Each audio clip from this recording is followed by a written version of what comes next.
Okay, this is going to be a NBA conference finals preview. I had to do it, man. I got to do it because the Knicks, dethrone the NBA champion Boston Celtics. They do the unthinkable.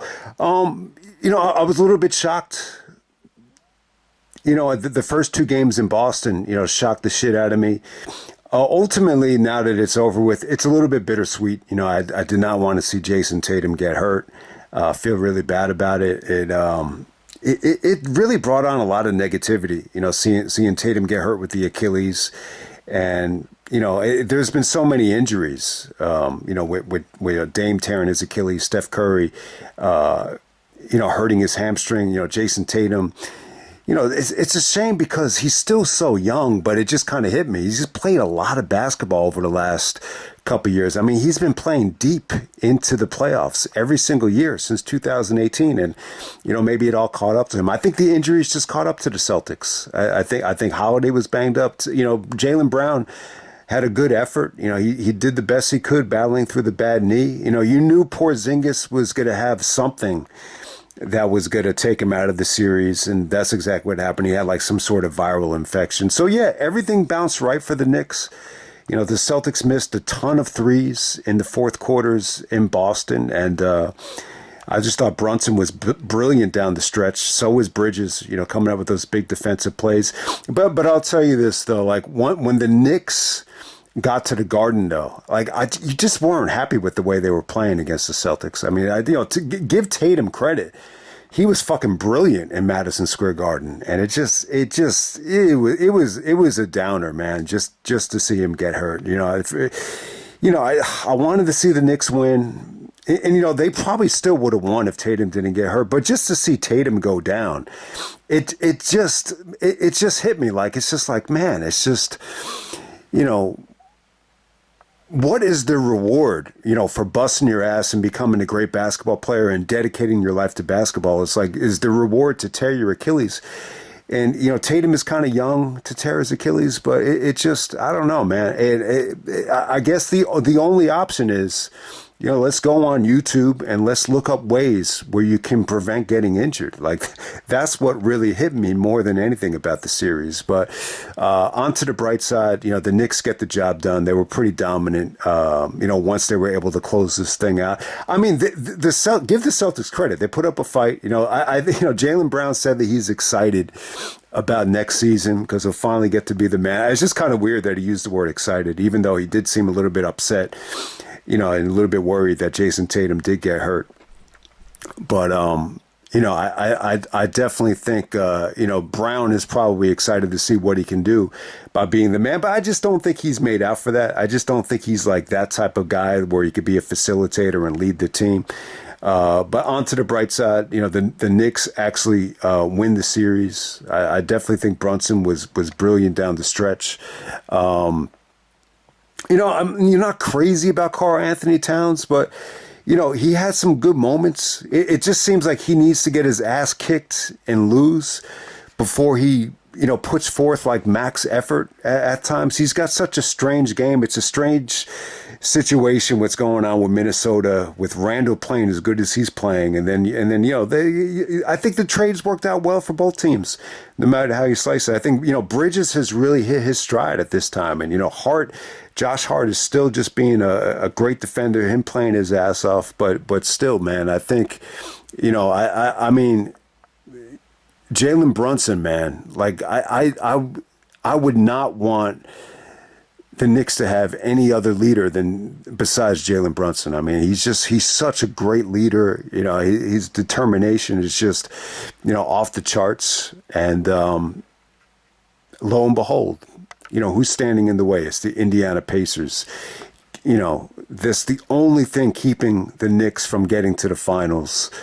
And it's got me excited, man. It's got me excited, but at the same time, I don't want to overreact. There's so many people that are celebrating already, but there's no reason to celebrate. The problem with Indiana, the biggest obstacle in the way, it's really not Halliburton. I just think it's them collectively. I don't think they're a great defensive team. I think they got certain guys on that team, and give them credit. They knocked off Cleveland, and Cleveland was banged up. The Donovan Mitchell needs to work on once again just staying healthy. There's a lot of untimely injuries to Cleveland, especially with Garland. Him not being involved in the first two games, was huge. So the Cleveland, the front court of Evan Mobley and Jared Allen, they definitely need to get tougher. They definitely need to get tougher. But still, the injuries really hurt Cleveland. But at the same time, give Indiana credit. They went out there and they just took it. They were a well-oiled machine. In that series, they got production from pretty much everybody. But when I'm looking at, from a Knicks fan's perspective, it's not going to be an easy series. We're going to get the rematch. It's really fascinating for a couple of different reasons. Last year, the Knicks were the ones that suffered all the injuries. They dropped like flies. The OG Anunoby injury really fucked up the Knicks last year. They won the first two games. He got hurt in game two. They never recovered. Brunson breaks his hand in game 7. So I said that it deserved the rematch. It definitely deserved the rematch. I totally forgot about the Brunson Halliburton, stuff on SmackDown. They did a big thing on SmackDown where they met up with Triple H and they were involved in like a Logan Paul LA Knight thing on SmackDown. So it's pretty cool. It's cool too that Brunson's a WWE fan. I think it makes the WWE look good too because Brunson's such a competitor. The fact that he was actually a fan when he was a kid and still like when he did the SmackDown thing, you could tell that he gets the business. So that's pretty damn cool. But it deserved the rematch. Once again, it's Indiana in the Knicks' way. From getting to the finals.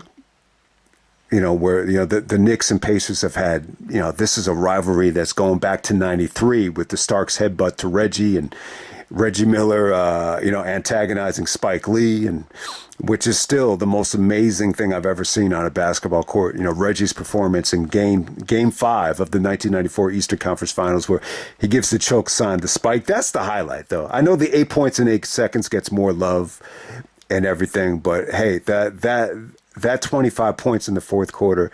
And what goes under the radar there is it doesn't happen if it's not for LaSalle Thompson's, defense on Patrick Ewing, denying him to get all those stops. So, but yeah, it's an incredible rivalry, the Indiana-Knicks rivalry. And I didn't realize it, but the Indiana is actually winning this series. When you look at all the playoff battles, Indiana's won 5. And the Knicks have only won 3. The Knicks got off to a good start. They won in 93. They survived the Starks getting ejected after the headbutt in 93. Then they survived Reggie's theatrics against Spike Lee in 94. They won that series in 7 games. But, Reggie and Indiana, they won in 95 when they brought back, they brought in Mark Jackson. They won that series. Them winning game 1. The Knicks can never recover from that. Remember, Ewing missed a finger roll in Game 7. And then Indiana won in 98. They beat them in the semifinals. And Indiana actually won in 2000 as well. The Knicks beat them in 99 to get into the finals. Remember, Allen Houston's wife gave birth that Friday night, and the Knicks actually get into the finals in 99. But in 2000, Indiana actually beats them in 2000. I think they beat them again in 2013 when the Knicks had Carmelo. Yeah, that wasn't much of a series. That's when Indiana had Paul George. Indiana was good at that time, but yeah, that Carmelo Knicks team that won over 50 games, they were not able to beat Indiana in 2013. And then last year, the Knicks actually lose in 7 games to Indiana at Madison Square Garden in Game 7. So it definitely deserves a rematch. I'm glad that we're getting it. You're going to have to go through Indiana once again. But what makes this Indiana team so good? Halliburton's probably the most talented player. For as good as he is, though, he reminds me of Penny Hardaway. He's a big guard that's able to shoot, create off the dribble. But come on, man, he's not as good as Penny. You cannot let Halliburton, be the reason why you can't get to the finals. There's no excuse not to get in. Indiana has a little bit more depth. They use a lot. They're very similar to OKC in terms of, the weaponry coming off the bench. It's a very interesting matchup. You could be on the Knicks right now and not even get into the games. I mean, they just don't use a lot of their bench, but the good thing is, McBride, you got to see some great stuff from McBride and even some great stuff from Mitchell Robinson. You don't really like anything about Robinson other than his height, but they're definitely they're gonna need to use those guys. So, Thibodeau's gonna have to, go into the bench a little bit, but what really scares me about Indiana, I would say it's Rick Carlisle. This is defense versus offense. Thibodeau's a defensive coach. Carlisle, he's an offensive genius. I mean, he's already won a championship with Dallas, with Dirk. And he might even have two championships if it wasn't for the Ron Artest, malice at the palace thing. When you watch that game, Indiana had all the pieces to win that year. I mean, they really did. That should have been a championship for Indiana. For whatever the reason, the suspensions happened, and Rick Carlisle, never got to win a championship with Indiana. Reggie retired that year. But when you look at Rick Carlisle and what he's done for the Indiana organization, even going back to the Larry Bird days, like he's always been like an offensive mastermind. Larry Bird always like relied on him, even as an assistant, the draw of plays. So he's definitely a great coach. He might be like one of the best, offensive minds in the NBA in terms of coaching. So, that's what worries me about them. I think Indiana has tremendous depth. I mean, look, the fact that Halliburton is their best player, it doesn't really like scare me. Like, it really doesn't. I think Halliburton, he's not Penny Hardaway in his prime. He could be easily defended. He's very inconsistent, too. He's compared to Brunson, he's more of a clown. And I think that's why he's overrated. I think that's why he was voted as most overrated by the players. I think he has the tendency to be kind of, classified as a clown. And two, I just think he's very inconsistent. He doesn't have like that killer instinct that Brunson has. So, like, if you're gonna ask me who has the advantage, Brunson or Halliburton, I'm gonna tell you that it's Brunson. I think what makes Indiana dangerous, though, I think it's Miles Turner. I think they have a beautiful big man that can shoot it. He can protect the rim. He could finish. He could block shots. All three areas that you want your big. To be productive at. I think Miles Turner is definitely that. And at the same time, I think what makes Indiana good is, they're an offensive team, but they got certain guys that could be scrappy and relentless on defense, whether it's TJ McConnell, who's going to be a pain in the ass. Naismith is a hell of an on-ball defender. You saw him guard LeBron. You saw him really guard Brunson well last year. Brunson's going to have a tough time, I think, with some of these guys. But overall, I think they're very easy to beat in transition. They're not a tremendous defensive team, but they definitely have guys that can play one-on-one defense. I think Nembhard is really the wild card for Indiana. Like when you look back at last year's loss, I think he was the reason why Indiana won. He made some big shots. He played Brunson really well. I think he's a good defender. I don't think he's as good as like Thompson. I don't think he's as good as some of the defensive guys that OKC could throw at you, like a Lou Dort. But still, like they got some guys that could be a pain in the ass on that team. But from a team defensive standpoint, that's not their thing. I think they're more of an offensive team. Matherin's another wild card as well because he didn't play last year. So he's another guy that could be a weapon, for Indiana. But, the fact that they beat Cleveland, I mean, it's crazy. I was going to tell you, I just didn't think the Knicks matched up well with either Boston or Cleveland. And now that Boston and Cleveland are out of it, it's like, holy shit, all this talk about, the Boston and Cleveland. I can't wait until they meet each other in the conference finals. It feels like such a waste of time. It feels like the sports talk shows wasted so much time just debating what was going to happen there. But, man, I think the Knicks should win the series. I mean, they have the home court advantage which means nothing. But they still got to get it done. And the fact that it's Indiana, it's going to make it feel sweet if they do it. But you got to do it, though. They got to do it before we start celebrating. But, man, it feels like this could be a special time. And it's really therapeutic for me, too. It definitely brings back nostalgia. And I'm saying, man, I really want it bad. I remember, like, the 90, I always say on YouTube all the time, 99 was the best, year of my life. I think a lot of things just kind of, came together that year. I started an AAU team with the coach that actually got fired, from my middle school AAU team. And it was just a special time. I think the fact that when we were playing, that spring, the Knicks were winning too, and that's what made it special. My freshman year, it couldn't have gone better. So that's why I say it was such a special time. And when you add the Knicks getting to the finals that spring, it made for such an awesome time. And my friend Ryan Brown, who was probably the best player on that team at that time, he tried to run like an NBA pool during the regular season, during the lockout. It was too tough to do. So he actually ran it, for the playoffs. And I was the only one that picked the Knicks to get to the finals. And he was a Knicks fan too. Like, he loved Patrick Ewing. He even said to me, he's like, you're going to pick the worst team in the playoffs to get to the finals?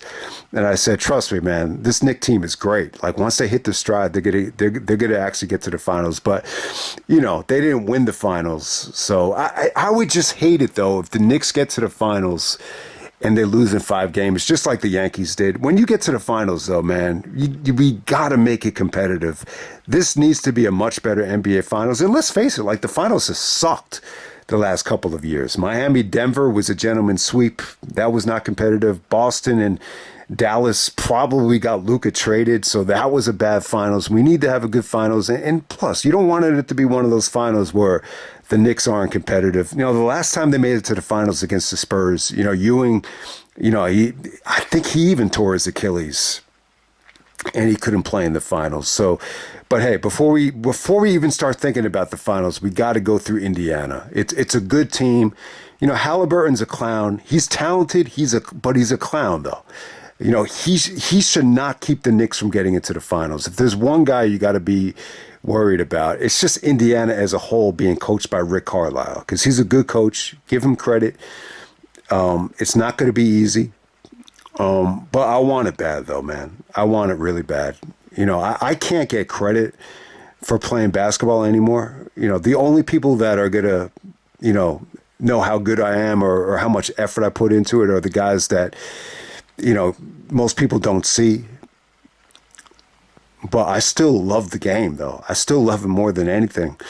For as frustrating as it is, it's a team game, so that makes it frustrating. But, if we could just live vicariously through the Knicks, I think it'll be great, man. It'll be definitely be therapeutic for me. It definitely will. Selfishly, I want it for myself as well, because I've never seen the Knicks win a championship. But, I want it for everybody else, too. I got friends that are old. My friend Sal is 72, 73 years old. I want to see the Knicks win so he could see the Knicks win a championship before he dies. He has Parkinson's. He might not be around much longer. So I would love for the Knicks to win for him. Some of my friends, they want to see the Mets win just as bad as the Knicks. So my friend Mikey, who actually coordinates the basketball so we could all play together, he's a Knicks fan. I want it for him. I want it for my dad. My dad, he didn't get to see the Knicks win in 73 because he lived in Israel. I'd love to see him win for him. But most of all, I want the Knicks to win for John Starks. When we're talking about, Starks, the 2 for 19, the nightmare in Game 7 of the NBA Finals, man, I want it for him. And I just love, and shout out to Stephen A. Smith, too. I know I've been kind of critical of Stephen A. Smith because I think he's like a little bit too all over the place. But I love the fact that he put Starks on SportsCenter. I love the fact that we could look back and, because we love John Starks, man. I love John Starks, and he's earned that love. I mean, there's really been nobody. I don't know if there's been anybody else that, I watched as a kid and, seeing Starks, his career, the ups and the downs and the interviews, like he's part of what made me who I am, like just John Starks' career. So, we love John Starks, and there's a reason why, he's not getting the Bill Buckner treatment, when he comes back to the Garden. I remember I was at a Knicks game, and when Jordan owned the Bobcats, they had a shot of Starks in the game, and they cheered him, and then they booed Jordan. So even though Starks had a miserable Game 7 of the NBA Finals, I love the fact that it doesn't change the fact that, we loved his effort, because nobody, busted his ass or wanted it more than Starks. I just think Starks wanted it too much with the 2 for 19 in Game 7 of the Finals. He stayed up all night. He just wanted it so bad. But it was tough, man. It was so tough to win on the road at that time. But that's one of the reasons I want it, man. I see Patrick Ewing, I see John Starks, Larry Johnson, even Stephon Marbury, Carmelo. It doesn't even matter what Knick team you're on. It feels like if the Knicks win, that everybody that's going to the Garden wins. So yeah, Dolan has done a really good job of staying out of the way and learning from the Oakley situation of just, bringing in some of the legends, Sprewell too, to have them watch the games. So that's what I'm loving more than anything. I would love for it to happen, and in some ways, even though in the 99s, I mean, look, in 99, everything was great. I'll say to myself, yeah, you had the AAU basketball situation. The Knicks were winning. My girlfriend at the time was actually really hot. So that's probably why I would say that 99 is probably my favorite year at the time. But there's something special about 94. And now when I'm looking back on it now, the Starks, Ewing, Oakley, Knicks, and Riley as well. Mike Francesa even said when Riley, the biggest mistake the Knicks ever made was not giving Riley ownership. It was a dual ownership at the time. It wasn't as easy as Mickey Arison, giving Riley that ownership. It really wasn't. It was a difficult situation. But the Riley Knicks, there was something special about that 94 team. Like it really was. It was a special time. In some ways, I feel like that was even more special when I look back on it. I really think it was. And Reggie made it special as well. And it's funny, is I was going to say, even Michael Jordan's going to be rooting for the Knicks here. But, Reggie's going to be rooting for the Pacers, obviously. But, yeah, Reggie made it special. The stuff with OJ, I thought it really took the Knicks out of rhythm. They had the biggest victory ever at Madison Square Garden in Game 5, and the game went off the air, and it was frustrating and everything. And OJ was trying to call Costas, and apparently Jeff Van Gundy told the story of he actually told Al Collins actually told Pat Riley that the reason the Bronco chase was so slow was so that OJ could actually listen to the end of the game on the radio. So I didn't really know OJ was that invested in the game. And Van Gundy had a funny line where it's like he had the gun to his head just in case you changed the radio or whatever. But I think when you look back at the OJ thing, I've always said, it was like the curse of OJ. I think it has something to do with the loss, though. I think it definitely shot the momentum. Anytime you have the reporters asking Riley about OJ and not the game, yeah, it fucks with you mentally. I definitely think it did. But when I look back on it now, it was a huge sacrifice. The OJ situation and the murders. It really did. It really needed to happen, though. When you look at the cops in L.A. and the racism in our country and everything that went on, in the early 90s with the L.A. riots, it's definitely something that needed to happen. It's just the fucked up thing is it happened at the Knicks' expense. I mean, the NBA Finals in '94 is always going to be tied, to O.J. Simpson and what went on that year, which is unfortunate. But hey, it was history, though. It was definitely historic, and it was a special time. For as much as good of a time as it was in '99, it was a fun spring. It really, really was. But I think there's something special about that Starks team. I think Starks is the guy that I feel most connected with. When I hear him talk, I say to myself, wow, I really love this guy. That word love, I've learned you can't throw it around like it's nothing. But if there's one guy that's earned it, it's John Starks. And just seeing him at the games, it feels like if the Knicks win, it'll just be a huge, shot of life for everybody. We'll finally get to see them win before, some of our family members die and some of our friends before they die. So that's the thing. I mean, everybody wanted to see the Jets win. They thought, Aaron Rodgers was going to be that key, to finally live out that fantasy, but it just didn't happen. But I know I'm getting off track here, man. But yeah, I mean, but look, the Knicks got to do it too. And the fact that they got to go through Indiana, maybe even more so than the Bulls, maybe even more so than Michael Jordan has been the biggest thorn in the Knicks side. They kept them out of the 2000 NBA Finals. They beat him in 98. They beat him in 95. We might have seen, the Knicks, go up against Shaq in the Eastern Conference Finals, but Reggie kept that from happening. So Indiana's always been a huge thorn in the Knicks side, and this is the chance. Now it's time for the Knicks to exercise some of those demons to kind of play off of Reggie Miller. But yeah, I think the Knicks will win this series, though. I definitely think that some of the keys for the Knicks besides Brunson's brilliance. We already know how brilliant Brunson is with his determination, his footwork, and his craftiness. But yeah, I just think Karl Anthony Towns is the biggest question mark. I think if he just plays big in terms of not really worrying about shooting threes, but rebounding, blocking shots, that's what you want from him. If he scores, he scores. But hey, man, I was talking to someone at the park. It's been a great fit for Randall in Minnesota. It really has. It's been a good fit for both teams. Barkley even said it too. It's definitely been a good fit because the Knicks definitely needed, someone that could block shots, rebound, and protect the rim. And there's a lot of times where Towns has taken it to the basket. When he takes it strong, he's really unguardable because he's such a monster. He's just got such an unorthodox, weird game though.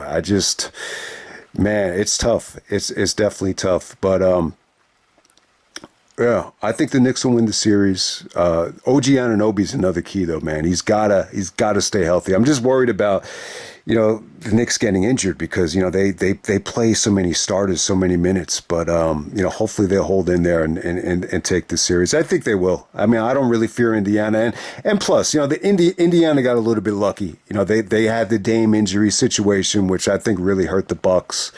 Cleveland went down, not having Garland for the first couple games. I think it really hurt Cleveland.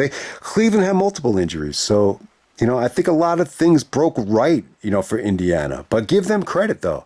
They're a good team. They got to the NBA Cup, and, I feel like they're very similar to OKC in terms of like their offensive depth. But onto the Western Conference Finals. OKC is already up one game on Minnesota. OKC defeats Denver. It was a great series.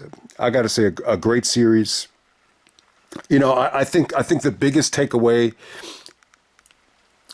from the OKC Denver series was Alex Caruso's defense on Jokic. I mean, it was really eye opening. Like, all right, so this OKC coach, we finally, found a way to guard Jokic, and OKC blew him out in Game 7. I mean, so they basically had Alex Caruso, front Jokic, and by the time Jokic would catch the ball, they just swarmed him, and it just led to a lot of turnovers. Once again, Denver was banged up. A lot of the teams that lost in the semifinals, the injuries fucked them up. Denver too. Aaron Gordon hurt his hamstring. Porter hurt his shoulder. There was definitely like a lot of untimely injuries for Denver. I mean, I wish this Game 7 could have been more competitive, but OKC just has a lot of depth, man.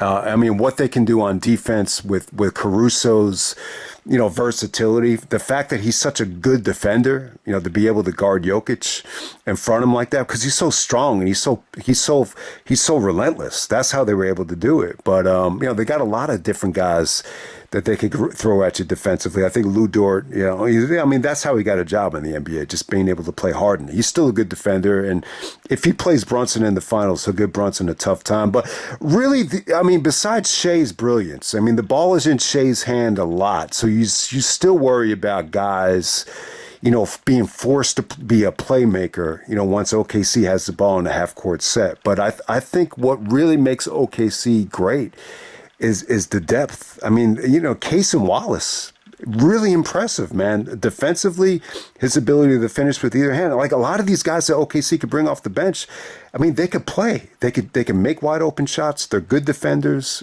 Case and Wallace, Wiggins. Wiggins is more of a wing, but he's good though. He's really, really good. Case and Wallace, Wiggins, and Isaiah Joe didn't get a lot of playing time, and even Williams as well. That guy Williams, he didn't get a lot of playing time in the last series, but it's just funny that OKC could just bring these guys off the bench and they're able to fill in the gaps right away. It's really, really crazy. So the interesting thing with OKC, going up against Minnesota, you always look at the Rudy Gobert stuff. I know Gobert has really been scrutinized, because, he's not a great offensive player. If you could take him out of the paint, he becomes a non-factor. But he really, I want to give him credit. He's really kind of held his own, in the playoffs. And he's such a big dude that him being able to grab rebounds and protect the rim is just huge. I mean, really the only matchup problem he'll have is if he has to guard Chet Holmgren. I think Chet's been brilliant. He definitely needs to get a little bit tougher. You worry about his inexperience, but he's been pretty damn good throughout the playoff run. Really, he could drag Gobert away from the basket, but the Gobert Hartenstein matchup is actually good for Rudy Gobert. It's really not that bad. I mean, because Hartenstein really can't shoot it, so that really shouldn't be that much of an issue. I just think OKC's defense, it might be a little bit too much for Minnesota because Minnesota, they're not a spectacular offensive team, in my opinion. I mean, they got a lot of guys that can be very inconsistent offensively. Randall could eventually do too much. Randall's been brilliant, though. I mean, that's one of the reasons why Minnesota's been in this situation. Anthony Edwards, I think he played okay, last night. You worried about Conley's age. There's guys at McDaniels that are incredible defenders, but they got a lot of guys that can be very inconsistent offensively, like Naz Reid.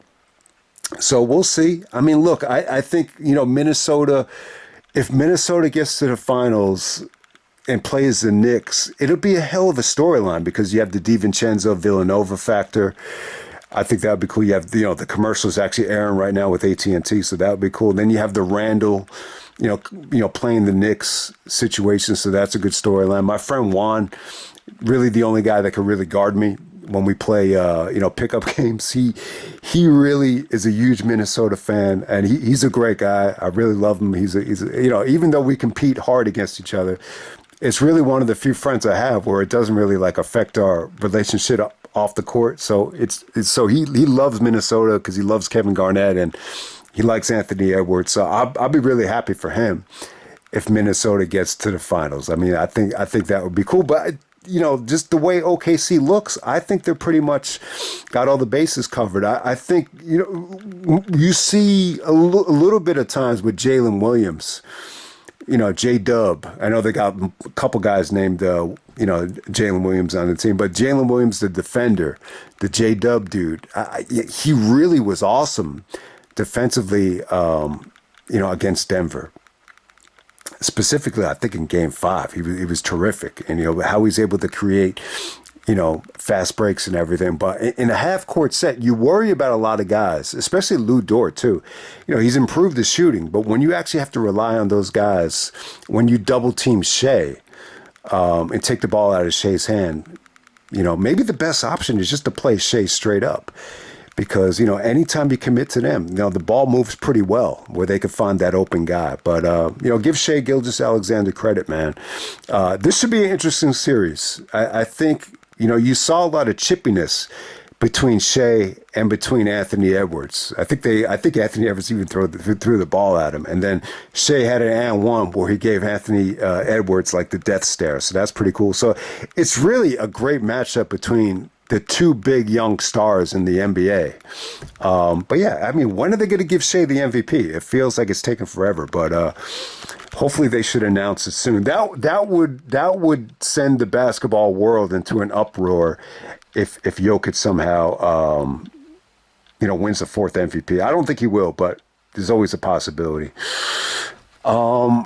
So yeah, I mean, just to kind of bring up the Western Conference semifinal matchups, Golden State, man, it was a shame that Steph got hurt, man. The hamstring injury, that usually happens from just running too fast, But I don't know what happened there. Maybe Steph just played too much basketball this year with the Olympics and everything. I mean, he was brilliant in the Olympics, but maybe just everything caught up to him. And I mean, we said that Jimmy has carried, weaker teams to the finals. But, without Steph being on the court, there just really wasn't a lot of offensive, options. Draymond was very limited and, Jimmy, Jimmy wasn't able to carry the team. Kuminga is a raw talent, but, you could see why Kerr was a little bit reluctant to even play him. So, Minnesota, it wasn't a pretty series. I mean, the series was kind of disappointing. I mean, it really was. The injury changed everything. But, give Randall credit. Give Anthony Edwards credit. I thought Randall played brilliant. You got to guard Randall, man. He could shoot the three.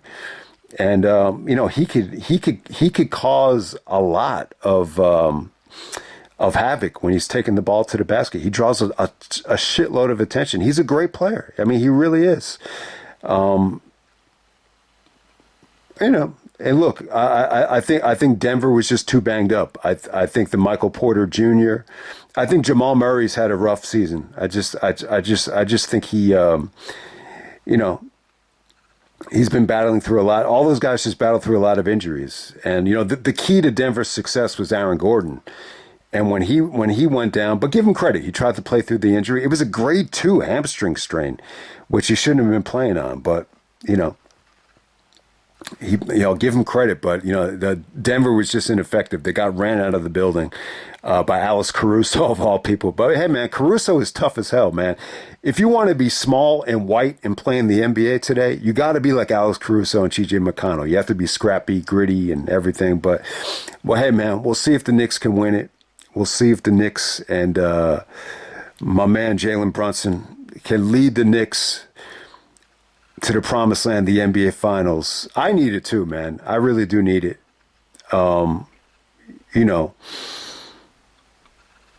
At the end of the day, what makes me happy is basketball. And, the days of me fantasizing about, making it to the NBA are over. But it'll just be it'll be therapeutic for a lot of people. It really would if the Knicks, could get to the finals. So selfishly, I want it for me.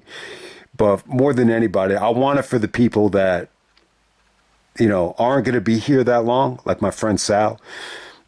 And I also want it for people that, gave their heart and soul to this organization and haven't gotten the respect that they deserve, like John Starks, like Patrick Ewing, like Charles Oakley, guys like that. So I want it for those guys as well. So I hope everybody enjoyed the video. We'll see what happens. I had to do it. So no, even if the Knicks lose, the fact that they knocked off the Celtics, it's a hell of an accomplishment. I know the Celtics got trigger happy with all the 3-point misses, but give Jason Tatum credit. My heart is with Jason Tatum though. I'd never wanted to see him get hurt. If I could trade back the Achilles injury and the Celtics will win it and Tatum doesn't get hurt, I would rather see that, actually. These Achilles injuries, they bring on so much negativity, but, I think it gives everybody a chance to learn that, if you're going to play basketball at a high level, that this could possibly happen. So in some ways, it gives us a chance to kind of, be prepared that this could possibly happen. And for it to happen to such a young, nice guy like Jason Tatum, it was really deflating, man, because he's got such a great career ahead of him. And he's a great guy too. I mean, he is great. I know a lot of people hate the Celtics, and the Celtics are kind of boring to watch. I mean, they take a lot of threes, but I didn't want to see the dude get hurt. So get well wishes to Jason Tatum. I hope everybody enjoyed the video, and I'm out.